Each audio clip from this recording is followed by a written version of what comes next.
అన్న, నా పేరు సరళ అన్న, నాది పాగిరిపేట నియోజకవర్గం, శ్రీరాంపురం. ప్రతి జనవరి కూడా జాబ్ క్యాలెండర్ ఇస్తా అన్నాడు. జాబ్ క్యాలెండర్ కాకుండా సాక్షి క్యాలెండర్ ఇస్తున్నాడు. ఇప్పుడు ఏంటో కొత్తగా 4 సంవత్సరాలు అయిందన్న జాబ్ తీసి, 4 సంవత్సరాలు అయింది జాబులు తీసి.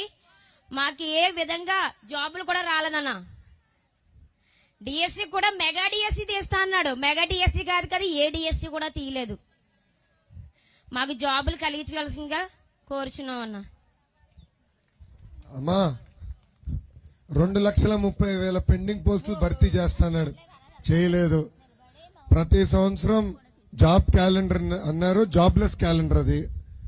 మూడోది 6,500 కానిస్టేబుల్ పోస్టులు ప్రతి సంవత్సరం భర్తీ చేస్తానని హామీ ఇచ్చి మాట తప్పాడు. ఇంకా మెగా డిఎస్సి ద్వారా ఉపాధ్యాయుల పోస్టులు కూడా భర్తీ చేస్తానని హామీ ఇచ్చారు, అది చేయలేదు. ఇప్పుడు ఏకంగా రేషనలైజేషన్ అనే పేరుతో ఉన్న పాఠశాలలు మూసేసి ఇంకా పోస్టులు వేకెంట్ లేవు అని ప్రభుత్వం తేల్చి చెప్పేసే పరిస్థితి ఈరోజు చూస్తున్నాం.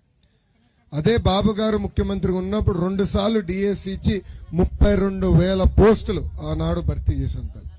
ఇది నేను చెప్తాం కాదు, మొన్న గ్రాడ్యుయేట్ ఎన్నికల్లో వైకాపా నాయకులే ప్యాంఫ్లెట్ ఇస్తూ బాబు గారు హయాంలో 32,000 పోస్టులు భర్తీ చేశామని చెప్పారు.